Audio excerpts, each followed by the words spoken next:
বিসমিল্লাহির রহমানির রহিম। শুরু করছি মহান রবের নামে, যিনি পরম করুণাময় অতি দয়ালু। আমরা 1860 সালের 1860 সালের কত নম্বর আইন? 45 নম্বর আইন পড়তেছি। অত্র আইনের আমরা গতকালকে একবারে শুরু থেকে জিরো লেভেল থেকে আমরা মোটামুটি কত ধারা পর্যন্ত পড়েছিলাম? 25 ধারা পর্যন্ত, প্রতারণা পর্যন্ত পড়েছিলাম। তো এই ধারাগুলো আমরা একটু শর্টকাটে শুধু হেডিংটা বলে যাব, বিস্তারিত কালকে তো অনেক আলোচনা হয়েছে এই বিষয়ে। শর্টকাটে বলে দেবো শুধু কোনটা, মানে এই সংজ্ঞাটা, হ্যাঁ, শুধু আমরা কি বলবো এটাকে, সূচিটা বলে যাব, ঠিক আছে?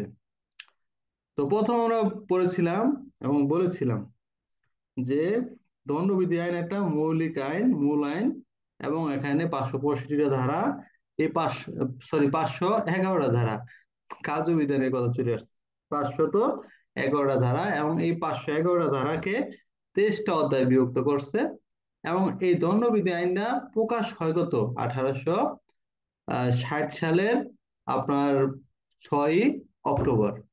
প্রকাশকাল হলো 1860 সালের 6ই অক্টোবর, কিন্তু এটা কার্যকর হয় 2 বছর পরে, 1862 সালের 1লা 1লা জানুয়ারি। এবং এই দণ্ডবিধি আইনে এর প্রবক্তা রোজ লর্ড ম্যাকুলে। আর আমরা তারপরে আলোচনা করেছিলাম সর্বপ্রথম 1 নম্বর ধারা, যে দণ্ডবিধি আইনটা এই দণ্ডবিধি নামে পরিচিত হবে, অত্র আইনটা দণ্ডবিধি নামে পরিচিত হবে এবং সমগ্র বাংলাদেশে বলবৎ থাকবে, সারা বাংলাদেশে বলবৎ থাকবে।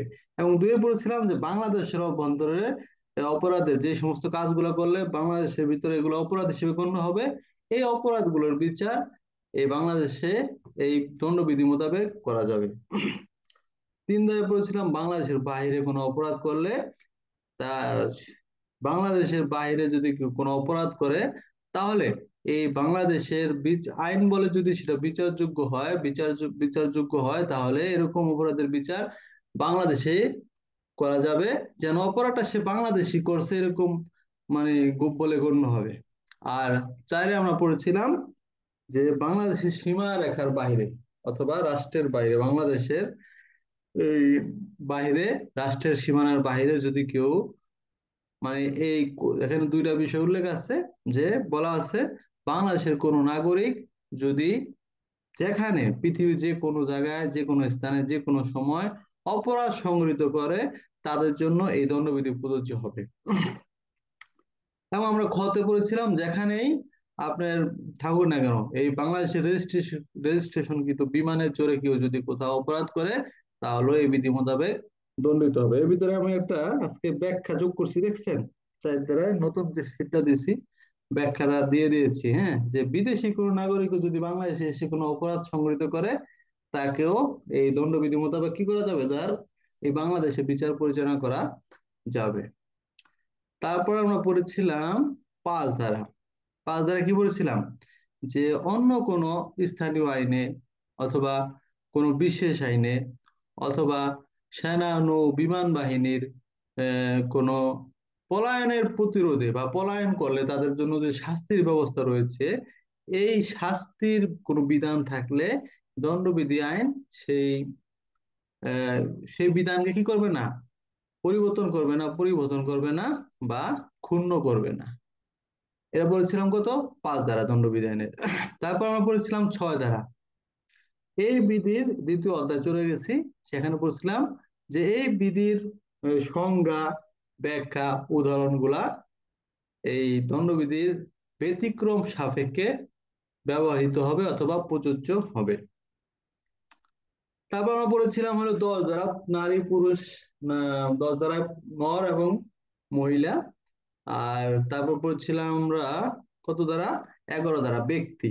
ব্যক্তি বলতে কোনো কোম্পানির সমিতি বা প্রতিষ্ঠান বা কোনো ব্যক্তিকে বোঝাবে। তারপর পড়ছিলাম 14 ধারা। 14 ধারা হলো রাষ্ট্রের কর্মচারী, অর্থাৎ সরকারের অধীনে যারা নিয়োজিত থাকে এবং দায়িত্ব পালন করে, তাদের কি বলা হয়? সরকারি কর্মচারী। তা এটার সাথে আমরা পড়ছিলাম 21 ধারা। 21 ধারা হইলো আপনার 14 ধারার রাষ্ট্রীয় কর্মচারী আর 21 ধারা হলো সরকারি কর্মচারী, ঠিক আছে? তাহলে 14 ধারায় রাষ্ট্রের কর্মচারী বলেছিলাম যে সরকারের অধীনে যারা দায়িত্ব পালন করবে বা নিয়োজিত হবে তারাই রাষ্ট্রের কর্মচারী। আর সরকারি কর্মচারীতে এখানে আমরা বিশাল একটা লিস্ট দেখতে পাই, যে এখানে আপনার একবারে একাদশ পর্যন্ত, অর্থাৎ মাঝখানে প্রথম অংশটা বাতিল আছে প্রথম, তারপর দ্বিতীয় থেকে একাদশ, অর্থাৎ এখানে 10টা প্রতিষ্ঠান বা 10টা অর্গানাইজেশনের কথা বলা আছে যারা বিভিন্ন ওয়েতে সরকারি কাজ করে। সরকারি সরকার কর্তৃক যে দায়িত্ব প্রদান করা হয় এগুলো তারা পালন করে, তাদেরকে সরকারি কর্মচারী বলা হয়। যাই হোক, তারপর আমরা পড়েছিলাম 17 ধারা সরকার। সরকার বলতে কি বোঝায়? আমরা পড়ছিলাম সরকার বলতে বাংলাদেশ অথবা বাংলাদেশের কোনো অংশে, বাংলাদেশ অথবা কোনো বাংলাদেশের অংশে যারা কার্যনির্বাহী পরিচালনা করার জন্য আইনানুগভাবে ক্ষমতাপ্রাপ্ত, কার্যনির্বাহী পরিচালনা করার জন্য আইনানুগভাবে ক্ষমতাপ্রাপ্ত এরকম ব্যক্তিদেরকে সরকার বলা হয়। তারপর পড়েছিলাম কত, 19 জজ। জজ পড়েছিলাম কি, যে শুধু সরকার থেকে নিযুক্ত হয় এরকম কোন এরকম ব্যক্তি শুধু জজ না, আহ, এই যে ব্যক্তি দেওয়ানি অথবা ফৌজদারি মোতাবেক কোন মামলার চূড়ান্ত রায় ঘোষণা করতে পারে এরকম ব্যক্তিও জজ হিসেবে গণ্য হবে। তারপর পড়ছিলাম কত, 20 ধারা পড়ছিলাম বিচারালয়। বিচারালয় বলতে আমরা কোনো স্থানকে বুঝাই নাই, 20 ধারায় বুঝাই নাই। 20 ধারায় বলছে যারা আপনার আইনানুগ ভাবে অথবা যারা আইন বলে বিচার করতে পারে, একজন ব্যক্তিগত যিনি কোনো প্রথমে একজনকে বুঝাইছে যে কোনো আইন বলে কোনো বিচারক, হুম, অথবা বিচারক মন্ডলী যারা আইন বলে ক্ষমতাপ্রাপ্ত, তারা তাদের এই বিচার পরিচালনার কাল, যে সময় তারা ব্যবহার করেন, এই সময়টাকে বোঝা হয় বা এই কালটাকে বোঝায় আপনার বিচারালয়। অর্থাৎ কোনো স্থান বা জায়গা না, বিচারালয় বলতে এই বিচারকরা যে সময় ধরে একটা বিচার কার্য পরিচালনা করে যে কাল বা সময়, এটাকে বোঝায় বিচারালয়। কত 20 ধারায় বলছিলাম। আর 21 ধারা তো বলছি সরকারি কর্মচারী। তারপর আমরা পড়ছিলাম 22 ধারা। 22 ধারা কি বলছে? স্থাবর সম্পত্তি, অস্থাবর সম্পত্তি। তারপর 23 ধারা আমরা পড়ছিলাম অন্যায় লাভ, অন্যায় ক্ষতি অথবা অবৈধ লাভ বা অবৈধ ক্ষতি, একই মানে ভাষাগত খালি একটু পরিবর্তন। তারপর 24 ধারা পড়ছিলাম অসাধুভাবে, এবং 25 ধারা পড়ছিলাম প্রতারণামূলক ভাবে। আজকে আমরা পড়বো 26 ধারা। 26 ধারা কোনো ব্যক্তির কোনো কিছু বিশ্বাস করা যথেষ্ট কারণ থাকলে উক্ত ব্যক্তি যে কোনো বিশ্বাসের কারণেই এটা করেছে এটা বলে গণ্য হবে। অর্থাৎ আপনার কোনো কার্যক্রম দেখে যদি বোঝা যায় যে আপনি কোনো বিশ্বাসের কারণে এটা কার্য করছেন, তাহলে এটা আপনি যে বিশ্বস্ত সূত্রে এই কাজটা করেছেন, এই বিশ্বস্ত মনে করেছেন, কোন ব্যক্তির প্রতি বিশ্বাসের কারণ রয়েছে, যে আপনার এই কাজটার পিছনে কি রয়েছে, এটা বিশ্বাসের কারণ রয়েছে। এটা একটা উদাহরণ দেওয়া যায়, যেমন আপনার একজন কর্মচারী আছে, সে অনেক বিশ্বস্ত, তার মাধ্যমে আপনি অনেক মূল্যবান জিনিস লেনদেন করেন, আদান প্রদান করেন, এক জায়গা থেকে আরেক জায়গায় স্থানে দেন। এই যে তার দ্বারা আপনি কাজটা করান, এই কার্যক্রমে বোঝা যায় যে বিশ্বাসের কারণেই তার কাছে কি করছেন, আপনি তারা দিয়ে কাজগুলো করাচ্ছেন। বিষয়টা এই হলো 26 ধারা। আর 27 ধারা বলছে কোনো মহিলা অথবা কেরানি, হ্যাঁ, অথবা চাকর। মহিলা বলতে এখানে নিজের স্ত্রীকে বুঝাইছে, কোনো স্ত্রীর নিকট অথবা কোনো কেরানির নিকট কোনো সম্পত্তি যদি কোনো ব্যক্তির কোনো তারা দেখাশোনার দায়িত্ব তাদের কাছে রাখা হয়, তাহলে সেই সম্পত্তির মালিক ওই কেরানি আর ওয়াইফ হয়ে যাবে না। এটার দায়িত্ব বা এটার জন্য সে মালিকানা কে থাকবে, এটা যেন এই সম্পত্তিটার মালিক সে ব্যক্তি নিজেই থেকে যাবে। যদিও তাদের কাছে দেখাশোনার দায়িত্ব দিছে, কিন্তু কি থাকবে, এই বস্তুটা আসলে কার কাছে থাকবে, ওই বস্তুটার মালিক কে থাকবে গণ্য হবে। অর্থাৎ যে ব্যক্তির সম্পদ সেই ব্যক্তিরই বলে গণ্য হবে। সাময়িক সময়ের জন্য স্ত্রীর কাছে অথবা চাকরের কাছে জিম্মায় রাখলেই এই সম্পত্তিটা তাদের জিম্মায় চলে যাবে না, তাদের বলে গণ্য হবে না, এই সম্পত্তিটা উক্ত ব্যক্তিরই বলে গণ্য হবে। এটা হলো 27 ধারা। তারপর 28 ধারা। 28 ধারা হলো নকলকরণ, অর্থাৎ কোনো বস্তুর সাদৃশ্য, কোনো কোনো বস্তুর সাদৃশ্য যদি কেউ কোনো কিছু প্রস্তুত করে, তৈরি করে, এটাই হবে কি? নকল। অর্থাৎ আপনি একটা জিনিস দেখলেন, এটা সাদৃশ্য যদি, হ্যাঁ, কোনো ভ্রান্তি উৎপাদন অথবা আপনার কোনো ভুল ভ্রান্তি ছড়ানোর উদ্দেশ্যে অথবা কোনো এরকম উদ্দেশ্য, খারাপ উদ্দেশ্যে যদি কি করেন, কোনো ভ্রান্তি আহ, বা কোনো মনোবল নিয়ে কোনো উদ্দেশ্যে যদি একটা বস্তুর অবিকল অথবা সাদৃশ্য অন্য একটা বস্তু তৈরি করেন, তাহলে এটা নকলকরণ হবে, নকল বলে গণ্য হবে 28 দ্বারা। আর দলিল, দলিল বলতে বোঝায় কি, যে কোনো অক্ষর সমূহ অথবা আকৃতি সমূহ অথবা চিহ্ন সমূহের মাধ্যমে যে কোনো বস্তুর উপর বিবৃতি অথবা যে কোনো বিষয়কে বোঝায়। অর্থাৎ দলিলটা আমরা কি জানি, একটা কাগজ দেখি মনে করেন, এই কাগজটার মধ্যে কি করে কতগুলো অক্ষর লেখে অথবা কোনো আকৃতি দিয়ে একটা সিলমোহর করে, হ্যাঁ, অথবা কোনো চিহ্ন দেয়, দলিল আঁকে, দলিল, এগুলা কি হয়, আমরা একটা মানচিত্র দেখেন না, দলিলের একটা মানচিত্র থাকে না, আঁকা বাঁকা থাকে চিহ্ন, এগুলাকে বোঝাইছে যে এইগুলার মাধ্যমে কোনো বিবৃতি, যে কোনো বিষয়কে দলিল বোঝাবে, যেগুলা কি হয় প্রমাণ হিসেবে ব্যবহার করা হয়। যেমন এটা উদাহরণস্বরূপ আমাদের জায়গা জমি হইতে পারে, আমাদের যে সম্পত্তি রয়েছে এগুলা কি একটা বস্তুর মধ্যে বিভিন্ন চিহ্ন দিয়ে এবং নকশার মতো তৈরি করে অথবা কোনো বিবৃতি দিয়ে, এটা দলিলের ভিতরে সবকিছুই থাকে, বিবৃতিও থাকে, কার সম্পত্তি কতটুকু লেখা থাকে, আবার কোনো চিহ্ন থাকে, আবার আমরা একটা চিত্রাঙ্কন থাকে, এটা কি বলে, একটা নকশা, যে কত ম্যাপ থাকে, এগুলা হলো একটা দলিল। অর্থাৎ কোনো একটা বিষয়কে প্রমাণ করার জন্য, কোনো একটা বিষয়কে প্রমাণ করার জন্য অক্ষর দ্বারা অথবা কোনো চিহ্ন দ্বারা অথবা কোনো বস্তুর উপরে যদি কোনো বিবৃতি লিপিবদ্ধ করা হয়, এরকম যেটা কোনো বিষয়কে প্রমাণ করার জন্য ব্যবহার করা হয়, তাকেই বলা হয় কি? দলিল। কত ধারায়?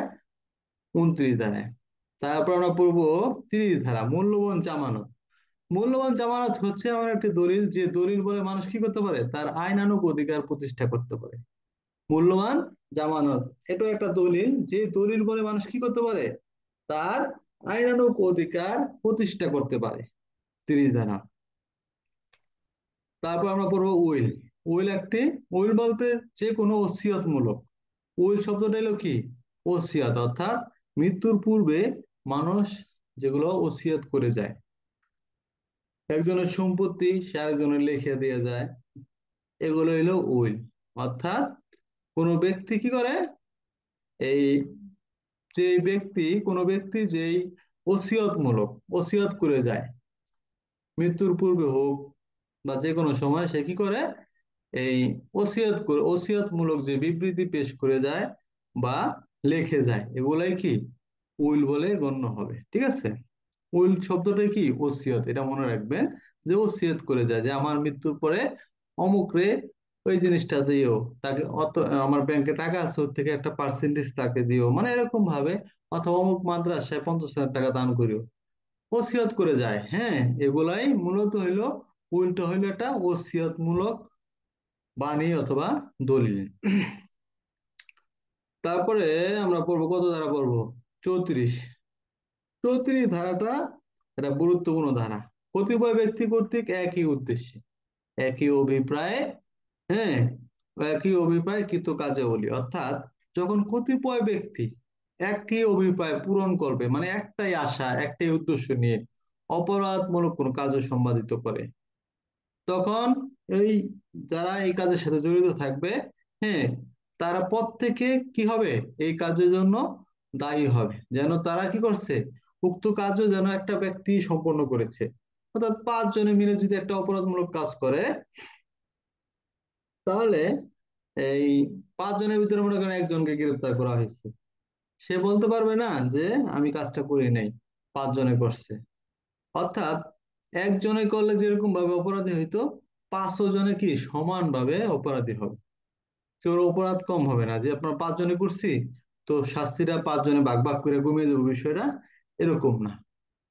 মানে যদি কেউ সম্মিলিতভাবে কোনো একই উদ্দেশ্যে একই অভিপ্রায় কোনো অপরাধ সংগঠিত করে, তাহলে তারা প্রত্যেকে কি হবে, এই একই অপরাধে দোষী সাব্যস্ত হবে।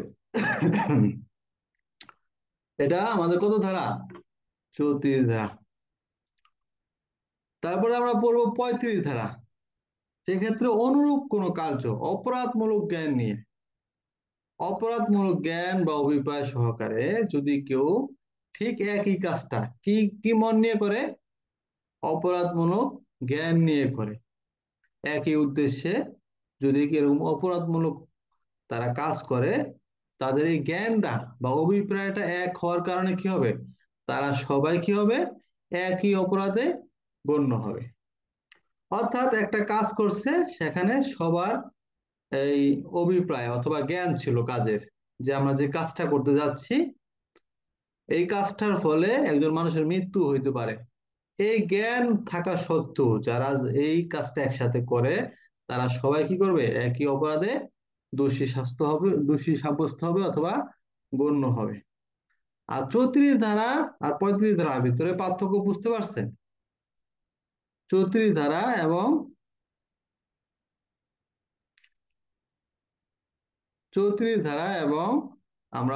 ধারার ভিতরে একটু পার্থক্য দেখা যায়। সেটা হলো কি, 34 ধারায় বলছে কি, একই উদ্দেশ্যে, হ্যাঁ, একই অভিপ্রায় কেউ যদি কোনো অপরাধ করে তাহলে সবাই সমান অপরাধে অপরাধী হবে, যেন অপরাধটা কোনো ব্যক্তি সংগঠন করেছে। আর 35 ধারা বলছে কি, এই এই কাজের ফলাফল অথবা এই কাজের অপরাধমূলক জ্ঞান, এই আপনার এগুলা থাকার পরে, বা একরকম হওয়ার ফলে, যে সবার মারার বা তাদের সবার অপরাধের জ্ঞানটা একরকম ছিল, এরকম একরকম হওয়ার কারণে কি হইতে পারে, তারা সবাই অপরাধী হইতে পারে। এটা নিয়ে আমি উদাহরণ দেব। হ্যাঁ, এই বিশেষ করে এই 37 দ্বারা আমরা যদি এর সাথে পড়ি, যে কোনো অপরাধ অনুষ্ঠানকারী কতিপয় কাজের একটি সম্পাদনের মাঝে সহযোগিতা। আর 38 দ্বারায় যে অপরাধমূলক কাজে জড়িত ব্যক্তিদের অপরাধ ভিন্ন ভিন্ন হইতে পারে। এই 34, 35, তারপরে 36 ধারা আমরা মাঝখানে বলি নাই, 36 ধারা বলছে অংশত কোনো কাজ করে অথবা বিচ্যুতির সাহায্যে কোনো অপরাধ করা, অর্থাৎ কোনো কাজ করে অথবা না করে অপরাধ সংগঠন করা। অর্থাৎ কোনো একজন ব্যক্তি কি করলো, এখানে দুইটা কথা বলছে, খেয়াল করেন। কোনো কাজ অপরাধ বলছে করে অথবা না করে, বিরত থেকে কোনো অপরাধ সংগঠন যদি হয়, সেটা হলো কত ধারায়, 36 ধারায় দণ্ডী, 36 ধারায় এটাকে উপস্থাপন করছে। সেটাও একটা অপরাধ হিসেবে গণ্য হবে। যেমন কোন ব্যক্তিকে দায়িত্ব দেওয়া হইলো, সে মনে করেন একজন প্রহরীকে মারলো, একটা উদাহরণ আছে এখানে। 36 ধারায় কেউ কি করলো, প্রহরীকে মারলো, মানে কি সে প্রহার করলো, এটা হলো কইরা। আরেকজন ব্যক্তি প্রহরীকে খাবার না দিয়া, সে মারে না, কি করছে, সে খাবার দেয় নাই। অর্থাৎ একজনে করছে, একজনে বিরত থাকছে একটা কাজ করা থেকে, যেহেতু আইনত তার খাবার দেওয়াই তার দায়িত্ব ছিল, কিন্তু সে খাবার দেয় নাই, অর্থাৎ না করিয়া। অর্থাৎ যে কাজ অংশ তো করে, একজনে মাইরা মারলো, রে খাবার টাবার ঠিক আছে দিচ্ছে কিন্তু মারছে, ও একটা অংশ করছে বা অপরাধের একটা অংশ সে পূরণ করছে। আরেকজনে কি করলো, একটা খাবার দেওয়ার কথা ছিল প্রহরীকে, সে সে কাজটা না কইরা একটা অপরাধ করছে। এই হইলো 36 ধারা। ঠিক আছে। আর আমরা তারপর পড়বো এই 34, 35, 36, 37, এর উপর আমরা এই 38 ধারা পর্যন্ত পড়ি, তারপর একটা উদাহরণ আমরা এখান থেকে দিয়ে বোঝার চেষ্টা করব। ঠিক আছে। তারপরে আমরা 37 ধারা পড়ছি, যে কতিপয় অপরাধের, হ্যাঁ, অনুষ্ঠানকারী কতিপয় কাজের একটি সম্পাদনের মাধ্যমে একটা অপরাধ সংগঠন করছে। মনে করেন একটা মার্ডার সংগঠন করছে, মার্ডার সংগঠনের ভিতরে কেউ একটা অংশ কাজ করছে, মানে পুরা মার্ডার সে করে নাই। আবার 36 ধারা লাগে মিলাই ফেলায় না, 36 ধারা বলছে কি, দুইটা কথাই ওখানে, কোনো কাজ কইরা অথবা না কইরা, বুঝছেন? মানে একজনের খাবার দেয় নাই, সেটা হলো না করে একটা অপরাধ করছে। আরেকজন হলো মায়ের দিছে, সে হলো মায়ের দিয়া এটা মানে মায়ের দিছে, মানে সেটা কাজ করছে, কইরা একটা অপরাধ করছে। এই হলো 36 ধারা। আর 37 ধারা বলছে একটা অপরাধের একটা অপরাধ সংঘটিত হয়েছে, সেটার ভিতরে কোনো একটা অংশ একজনে সম্পাদন করে অংশীদারিত্ব নিচ্ছে। একটা অপরাধ সংগঠনে সে কি করছে, আংশিক ভাবে কাজটা কইরা সে ওই কাজটা ঘটাইছে, মানে সে পুরা কাজটা করে নাই, আংশিক করছে। এটা হইলো 37 ধারা। আর 38 ধারা বলছে কি, যে একটা মার্ডার হয়েছে কিন্তু সেখানে দুইজন ব্যক্তি আছে, দুইজনের দুই রকম অপরাধ হয়েছে, এরকমও হইতে পারে। 38 ধারা বলছে অপরাধমূলক কাজে জড়িত হয় কি করতে পারে, ভিন্ন ভিন্ন অপরাধে দোষী সাব্যস্ত হতে পারে। কত ধারায় বলছে, 38 ধারায়। এখন এই 38, 37, 36, 34, 35 এর উপরে আমরা একটু এখন অবজারভেশন করি, তাহলে এই ধারাগুলো আমাদের ক্লিয়ার হয়ে যাবে। এবার আসেন উদাহরণ নিয়ে আমরা আলোচনা করব। 34 ধারায়, 34 ধারা হইলো আপনার কোন একটা কাজে তারা একসাথে, মনে করেন কেউ একটা চুরি কাজ সংগঠন করছে, দুইজনে মিলা একটা চুরি কাজ সহযোগিতা মানে করছে। দুজনের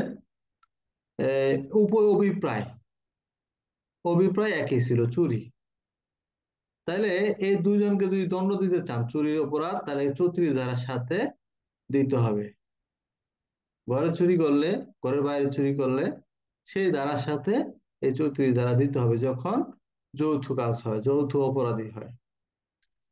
আর 35 ধারাটা, এটা আমাদের প্র্যাকটিস হয় না, এটা ব্যবহার হয় না, তবে আমরা জেনে রাখবো, যদি এই অপরাধের ফলাফল তারা জানে অথবা এই কাজের জ্ঞান তাদের আছে, এই জ্ঞানটা যদি একই দুইজনের জ্ঞানটা কি হয়, একই রকম হয়, এই অপরাধ সম্পর্কে তাদের যদি সুস্পষ্ট জ্ঞান থাকে, এই জ্ঞানের ফলে তাদের অপরাধ হয়, নাইলে অপরাধ হয় না। যেমন এটা উদাহরণ নেন, 35 ধারা খুব খেয়াল করে শুনবেন, নাহলে কিছু বুঝবেন না। এই ধারাগুলো মানুষ এভাবে পড়ে না, এগুলো এড়ায় যায়। তাহলে 35 ধারা উদাহরণ এরকম, যে একজন ব্যক্তি মনে করেন চুরি কইরা, হ্যাঁ চুরি কইরা পলানোর সময় সেটা গর্তের ভিতর পড়ে গেছে। ইনস্ট্যান্ট উদাহরণ বানায় দিচ্ছি। 35 ধারায় চুরি কইরা পলানোর সময় সে কি করছে, একটা কূপের ভিতরে পড়ে গেছে। তো রাস্তা দিয়ে এক ভদ্রলোক যাচ্ছে, রাস্তা দিয়ে এক ভদ্রলোক যাচ্ছে, ওই কূপে পড়া ব্যক্তি সে সহযোগিতা চাইলো যে আমাকে একটু ভাই উদ্ধার করেন। তখন তাকে টাইনা উঠাইছে, তার কি কোনো অপরাধ হয়েছে? অপরাধ হয় নাই। কিন্তু এই টাইনা ওঠার ব্যক্তি যদি, সে যদি জানে অথবা তারই দলের লোক হয়, আগের প্ল্যান করা যে আমি বিপদে পড়লে তোমরা আমরা সহযোগিতা করবা, তাইলে কিন্তু তার এই জ্ঞান থাকার কারণে, যেহেতু সে চুরি করছে, এই জ্ঞান তার আছে যে চুরি করে সে গর্তের ভিতরে পড়ছে, এই জ্ঞান আর ওই চোরের জ্ঞান, তাদের উদ্দেশ্য এক, চুরি কাজ সংগঠন করা। তাহলে 35 ধারা। বুঝতে পারছেন আমি? 34, 35 আলাদা করতে পারছি? মেয়েদের মুখ ঘুমায় খেয়ে কথা বুঝা যায় না। 34 ধারাটা সব জায়গায় ব্যবহার হয়, 35 ধারাটা তেমন ব্যবহার হয় না। বুঝতে পারছেন? আচ্ছা, এবার যাই 36 ধারা উদাহরণে। 36 ধারা উদাহরণে যান, সেটা তো আগে একটা উদাহরণ দিয়ে দিচ্ছি, যে কেউ প্রহরীকে মারলো, একজনে কি করছে, পিটাইছে, আরেকজনে প্রহরীকে খাবার দেয় নাই। তাহলে কি করলো, দুইটা কথা চলে আসছে না? একজনে কইরা একটা অপরাধ করলো, আরেকজনে খাবার না দিয়া, মানে কাজটা সে করলো না, তার কাজ ছিল খাবার দেওয়া। তাইলে যে কাজ করে অথবা না করে কি করা যায়, অপরাধ সংগৃহীত হয়।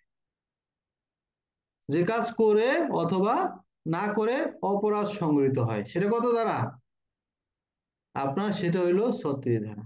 বুঝা গেছে? ইয়া শাকিল ভাই, সাকিব? আচ্ছা, 37 ধারা একটা উদাহরণ নেন। 37 ধারা বলছে কি, যে কতিপয় কাজে অংশগ্রহণের মাধ্যমে, হ্যাঁ কতিপয় কাজ সংগঠিতের মাধ্যমে কেউ যদি কি করে, এই অপরাধের এই সহযোগিতা করে, সেই ব্যক্তি উক্ত অপরাধ সংগঠন করেছে বলে গণ্য হবে। অর্থাৎ এখানে একটা উদাহরণ হইলো, যে একজন ব্যক্তি এই দুইজনের তিনজনের একটা অপরাধ করছে, অপরাধ সংগঠন করছে, মনে করেন কারো এই শীত কাটছে মনে করেন, তো শীত কাটতে গিয়ে, অথবা এটা একটা বইয়ের উদাহরণ আছে, বইয়ের উদাহরণটা দিই, আমার উদাহরণ বাদ। বইয়ের সুন্দর একটা উদাহরণ আছে যে একজন কয়েদিকে জেলখানায় রাখা হয়েছে। খানায় রাখার পরে এই কয়েক প্রায় তারা মাসখানেক সে সেখানে ডিউটি করেছে, এবং তার খাবারের ভিতরে অল্প অল্প পয়জন বিষ দিচ্ছে। কিন্তু তার এই বিষ দেওয়ার ফলে কি হয় না, লোকটা আহত হয়েছে, হ্যাঁ, কিন্তু মরে নাই। পরবর্তীতে তাকে বদলি করে দেওয়ার পরে অন্য একজন কয়েদি তার দেখাশোনার দায়িত্বে আসলো। তো সে ওই আগের লোকের সাথে যোগ সাজসের মাধ্যমে এই লোকও তাকে অল্প অল্প করে বিষ পান করায়, এবং এই ফলে কি হয়, ওই লোকটা মারা যায়। অর্থাৎ এই মৃত্যুর কাজে কি করলো, তারা অংশ অংশ দুইজনেই মৃত্যুর কাজে অংশগ্রহণ করলো, একটা কার্য সম্পাদন করে এই লোকটার মৃত্যু ঘটাইলো। এই জন্য দুইজনেই কি হবে, অপরাধী হবে। আর একটা উদাহরণ এখানে আছে, সেটা হইলো যে তাকে দীর্ঘদিন অনাহারে রেখা দুর্বল বানায়া তার মৃত্যুর দিকে তাকে ধাবিত করছে।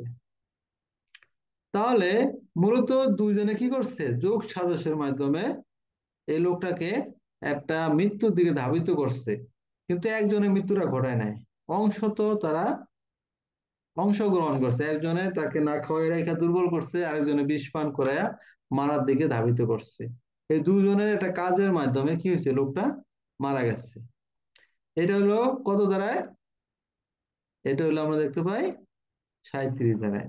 তারপরে আমরা 38 ধারায় একটা উদাহরণ দিব। হ্যাঁ, যে একটা অপরাধে অথবা একটা মামলায়, যেভাবে নেন, এটা একটা মজার বিষয় 38 ধারাটা, যে একটা মামলায় বিভিন্ন দোষে দোষী হইতে পারে।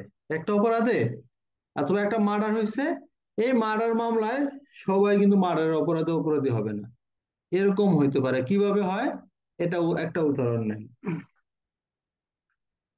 একটা উদাহরণ হইল যে আপনার একজন ব্যক্তি একজনকে রাগ বশত কি করলো, খুব গুরু একটা প্রহার করলো, কিন্তু তাকে মারার তার উদ্দেশ্য ছিল না, এবং লোকটা গুরুতর আঘাতপ্রাপ্ত হয়, সে মারা যায় নাই। এই যাকে ঘায়েল করলো তার একটা শত্রু ছিল, সেই সুযোগটা কাজে লাগায় কি করলো, তাকে এই মারার উদ্দেশ্যে তাকে তিনি গুরুতর আঘাত করলেন এবং সে মারা গেল।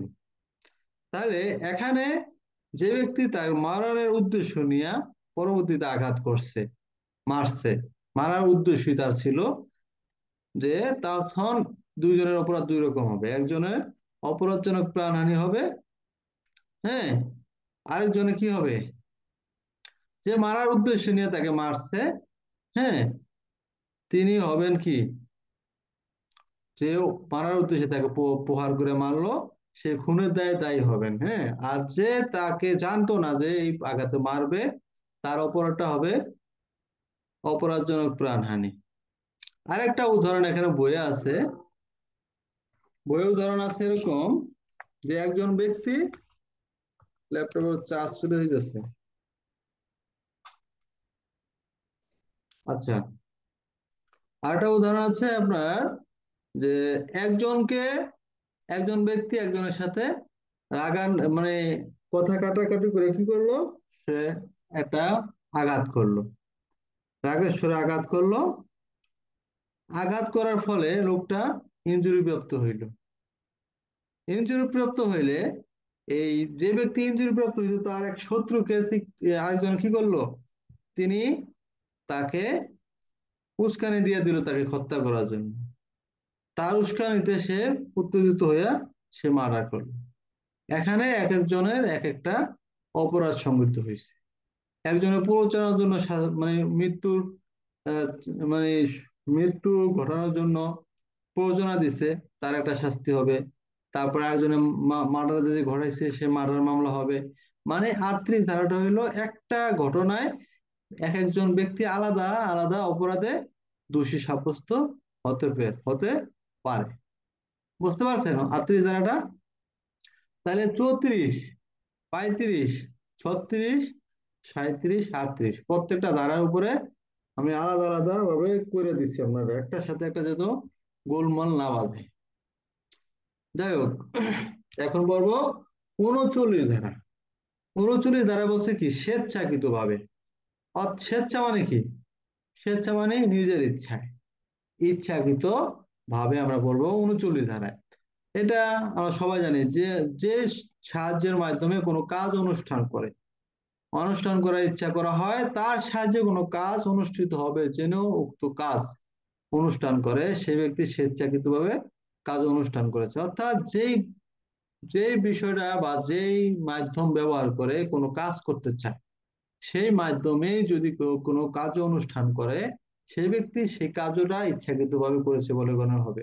অর্থাৎ আপনি একটা কলম দিয়ে লিখতে চাইতেছেন, মনে করেন লাল একটা রঙের কলম দিয়ে লিখতে চাইতেছেন, আপনার ইচ্ছা, এবং আপনি সেই কলমটাই লেখছেন, তাহলে এটা স্বেচ্ছাকৃতভাবে করা হয়েছে, বোঝা যায়।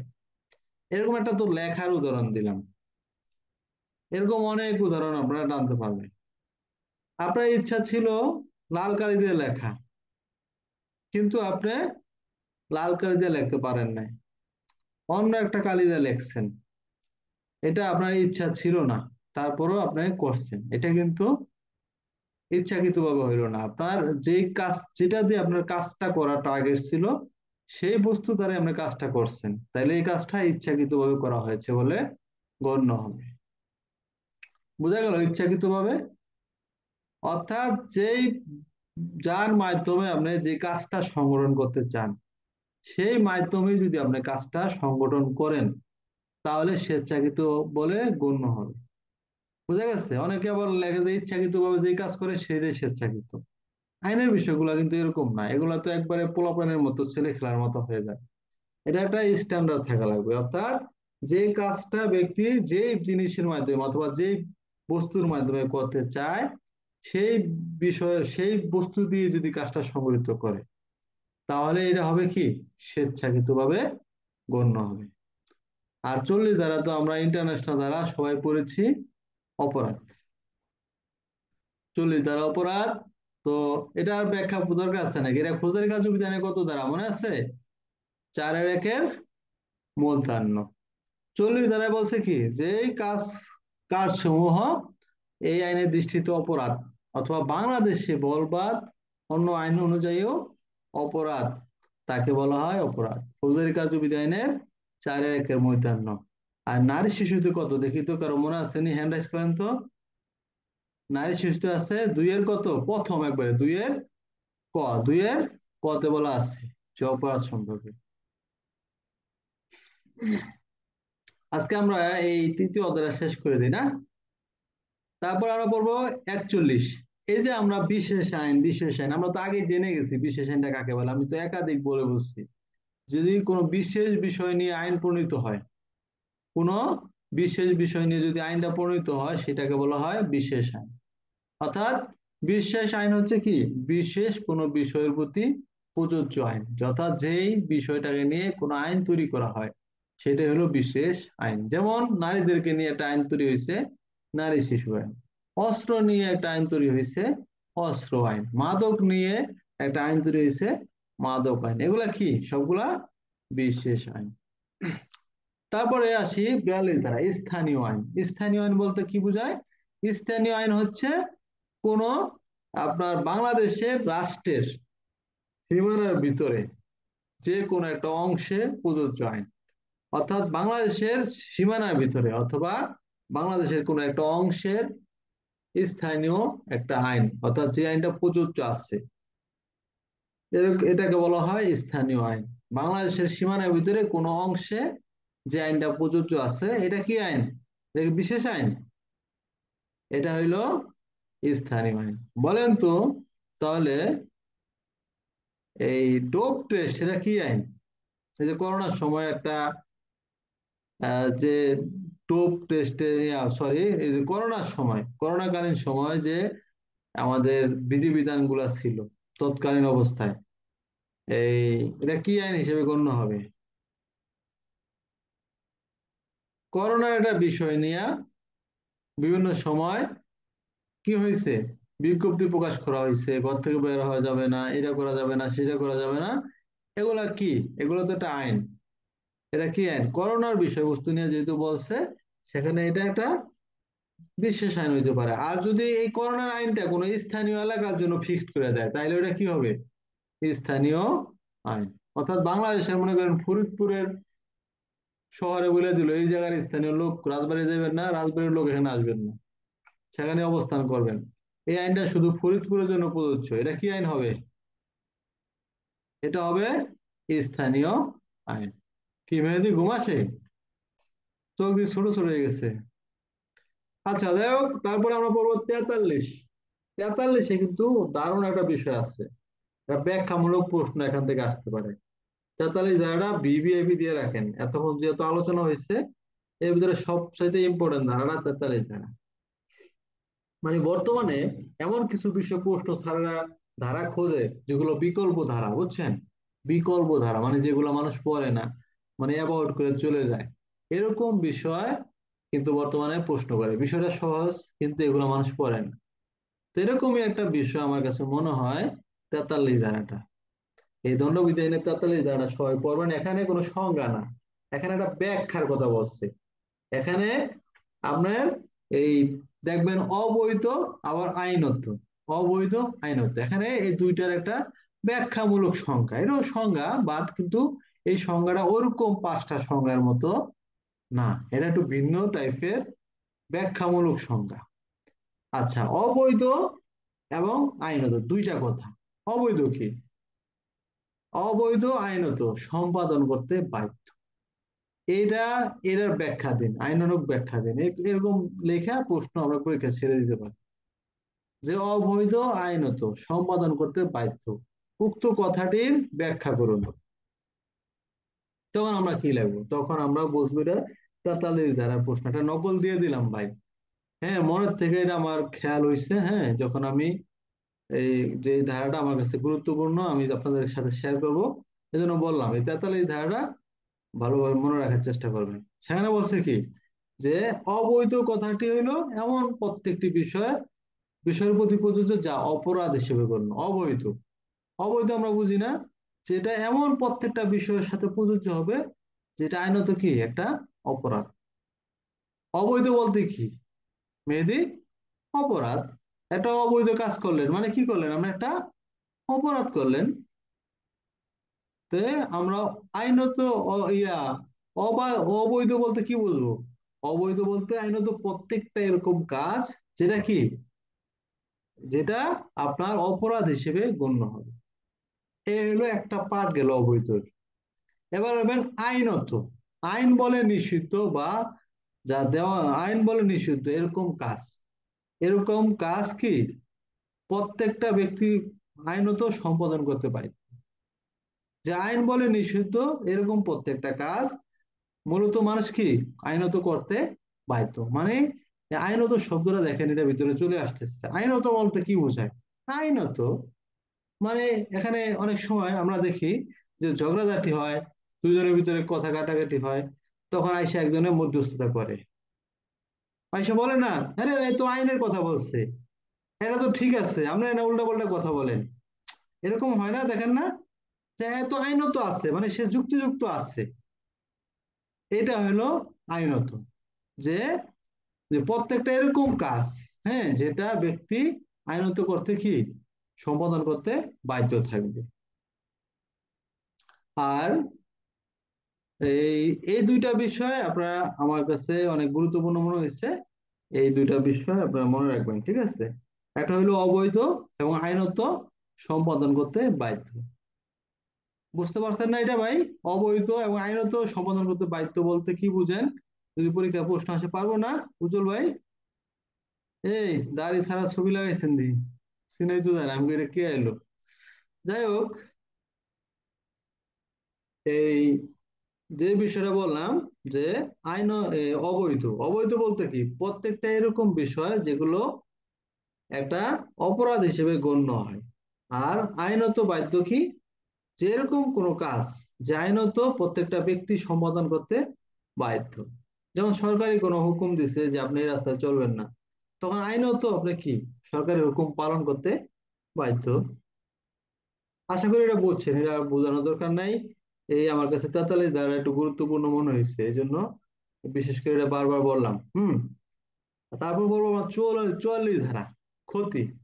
ক্ষতি বলতে দেহ মন, কোনো ব্যক্তির দেহ মন বা সুনাম বিনষ্ট করা বা অনিষ্ট করাকে বোঝায়। ক্ষতি বলতে কি বোঝায়? শুধু শুধু টাকা পয়সা না, কোনো ব্যক্তির দেহ মন বা সুনাম বা সম্পত্তির অনিষ্ট করাকে বোঝায় ক্ষতি। 44 ধারা। আর 45 জীবন। জীবন বলতে এখানে এমসিকিউ আসতে পারে, জীবন বলতে কিন্তু এখানে বলছে প্রসঙ্গত ভিন্ন না হইলে, মানে অন্য কোনো কথা যদি না যায়, প্রসঙ্গ যদি না পাল্টায়, তাহলে জীবন বলতে কি বোঝাবে? মনুষ্য জীবন বোঝাবে।